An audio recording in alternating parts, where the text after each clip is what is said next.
Recording करो। ओम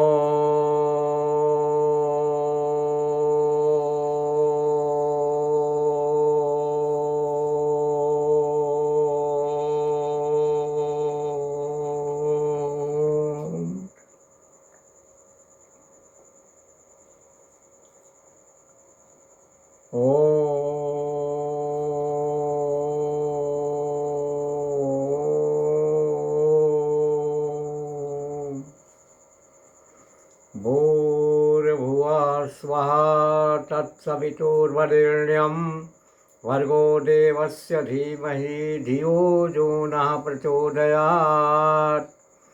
ॐ भूर्भुवः स्वः तत्सवितुर्वरेण्यं भर्गो देवस्य धीमहि धियो यो नः प्रचोदयात्।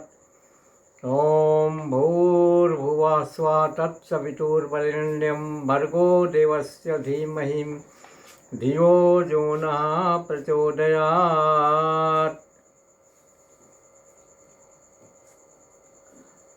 अभी आप देखे हैं जो माता गायत्री का महायंत्र और ये स्तोत्र है, इसके बारे में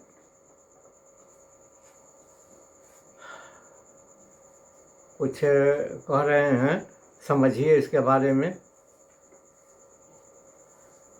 माता गायत्री की साधना कोई कल्पित नहीं है। इनकी उपासना पार ब्रह्म के रूप में भी किया जाता है। इनकी पूजा से सब कुछ साध्य हो जाता है। वेदों में माता गायत्री का विशेष रूप से उल्लेख मिलता है। बड़े बड़े तपस्वी ऋषि महर्षि ब्रह्मर्षि तपस्या करके परम धाम को प्राप्त कर चुके हैं। जिस उपासक पर माता की महती कृपा होती है वह इस संसार में भौतिक सुख भोग कर अंत में माता के परम धाम को प्राप्त करता है। वर्तमान में इस भौतिक संसार में प्राणी अनेकों प्रकार के क्लेशों से क्लेशित हो रहे हैं तथा शरीर में रोग दुख ने डेरा डाल रखा है। आर्थिक, मानसिक, शारीरिक, पारिवारिक एवं अनेक प्रकार के रोग कष्ट दुख का निवारण करने के लिए प्राणी अनेक तरह से सामना करते हुए व्यक्ति दर दर भटक रहे हैं। कहीं अनावृष्टि तो कहीं अतिवृष्टि, कहीं सूखाग्रस्त तो कहीं प्रकृति कोप, कहीं महामारी जैसे कष्टों में जीवन व्यतीत कर रहे हैं। राष्ट्रों में कहीं अकाल मृत्यु तो कहीं युद्ध, कहीं आपसी विद्वेष तो कहीं धन के लिए युद्ध, कहीं साम्राज्यों के लिए परस्पर कलह। इस युद्ध में प्रायः मानव अपने धर्म से परे होते जा रहे हैं। किसी को कोई आत्मीय रूप से नहीं पहचान पा रहे हैं। भूतल में जब देव धर्म मानव धर्म का हानि होता है तब हाहाकार मचने लगता है। अतः इन कष्टों तथा प्रकृति के कोप के शांति के लिए माता गायत्री का स्मरण करने से सभी विपदाओं का शांति हो जाता है। यह प्रत्येक युग के इतिहासों तथा पुराणों में वेदों में वर्णन मिलता है। कुछ उपचार एवं साधना के संबंध में प्रस्तुत है जिसे करने से मानव का कल्याण होता है। माता गायत्री के महायंत्र से साधक अपने अभीष्ट को प्राप्त कर सुखी जीवन प्राप्त करते आ रहे हैं। देवी भागवत तथा अथर्ववेद में इसका वर्णन मिलता है। अच्छा शुभ मुहूर्त में तांबा या चांदी अथवा सोने के प्लेट पर इस यंत्र को अंकित करा लें और विद्वान आचार्य से सविधि प्राण प्रतिष्ठा करा लें। इसके बाद अपनी मनोकामना के साथ उस यंत्र की प्रतिदिन पंचोपचार या दशोपचार या षोडशोपचार से विधि पूर्वक पूजा कर गायत्री स्तोत्र का पाठ कर गायत्री मंत्र का 2 माला जप करें।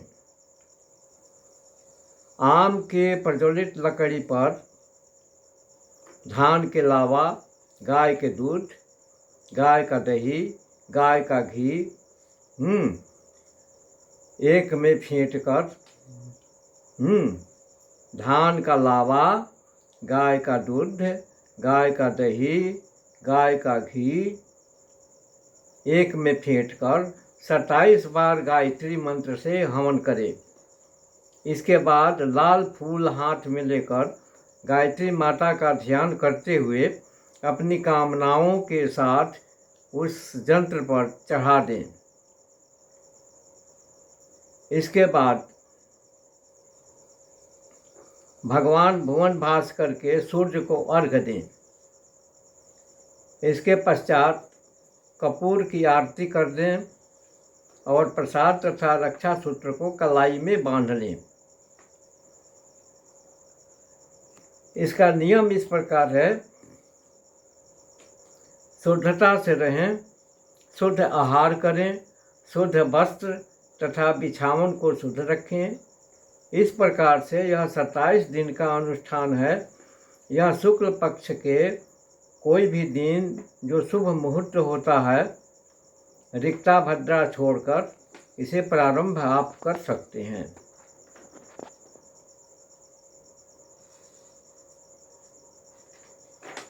तो ये था माता गायत्री के बारे में कुछ वर्णन।